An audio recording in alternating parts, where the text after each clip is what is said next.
মতো আমার স্ত্রী যায় ওই বিল্ডিং নাম্বারের মতো তাকে দর্শন করা হয়। সর্বশেষ বার রমজান মাস, এমনকি কদরের দিন, সবে কদরের দিন ছিল, আমি ঈদে কাফে ছিলাম ওই বাড়ির প্রথম। আসামিকে গ্রেপ্তার করে ক্রসফায়ারের ভয় দেখিয়ে ওই আসামির স্ত্রীকে ধর্ষণ করেন এক র্যাব সদস্য। শুধু তাই নয়, পবিত্র শবে কদরের দিন রোজা ভাঙিয়ে আসামির স্ত্রীকে ধর্ষণ করেন বলে অভিযোগ উঠেছে। এ নিয়ে সামাজিক যোগাযোগ মাধ্যমে ব্যাপক তোলপাড় সৃষ্টি হয়। ধর্ষণ করার বিনিময়ে আমাকে মুক্তি দেওয়া হয়। আমার স্ত্রীকে একরকম আলে হত্যা করছে, শুধু ধর্ষণের কারণে হত্যা। কোথায় যাবো, কি করবো, কোনো দিশাহারা অবস্থা। সোমবার প্রধান উপদেষ্টার প্রেস সচিব শফিকুল আলম এ সম্পর্কিত আল জাজিরা সাংবাদিক মওদুদ সুজনের একটি চাঞ্চল্যকর পোস্ট শেয়ার করেছেন। 3 দিনের মাথায় আমি জানতে পারি যে ওই দিন আমাকে না পেয়ে আমার স্ত্রী এবং আমার শ্যালককে তারা তুলে নিয়ে। এতে মওদুদ সুজন লিখেছেন, গুম হওয়া স্বামী বলেছেন পবিত্র শবে কদরের দিন রোজা ভাঙিয়ে দর্শন করা হয় তার স্ত্রীকে। এর আগেও প্রায় 3 বার দর্শন করা হয়েছে। শেষবার দর্শনের পর স্ত্রীর মানসিক অবস্থার অবনতি হয় এবং কিছুদিন পর তিনি মৃত্যুবরণ করেন।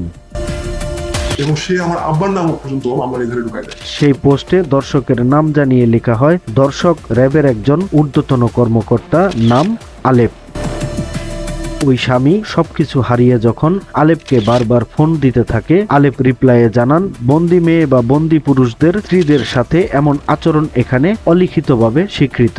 ওই অফিসার্স কোয়ার্টার 3 তলা বিল্ডিং, সেই বিল্ডিং এর 3য় তলায় 7 আর 8 নম্বর রুম নিয়ে আলেপ থাকতো। শাখা রোডেই একটা চেকপোস্ট আছে। মওদুদ সুজন সেই র্যাব কর্মকর্তার বিচার চেয়ে লিখেন, মানুষ কতটা নিচুতে নামলে নিজের মা, স্ত্রী, মেয়ে থাকা সত্ত্বেও একজন বন্দির স্ত্রীকে এমনভাবে ট্রিট করে।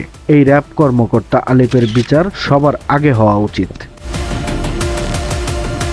এ নিয়ে আরও ফেসবুক পোস্ট করেছেন আল জাজিরার সাংবাদিক জুলকারনাইন শায়ের। 5 আগস্ট 2024 পরবর্তী পরিস্থিতিতে এই আলেপ বেশ বহাল তবিয়তেই দিন কাটাচ্ছিল। এসবি থেকে বদলি হয় রংপুর মেট্রোপলিটন পুলিশে। পরে 20 অক্টোবর 2024 তার একটি পোস্টের পর যেন কর্তৃপক্ষের টনক নড়ে। আলেপকে বরিশাল পুলিশ লাইনে সংযুক্ত করা হয় এবং পরে সেখান থেকে গ্রেপ্তার দেখানো হয়।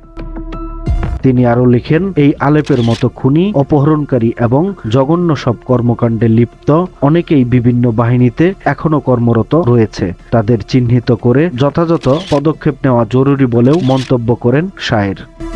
সময়ের কলম, নিউজ ডেস্ক।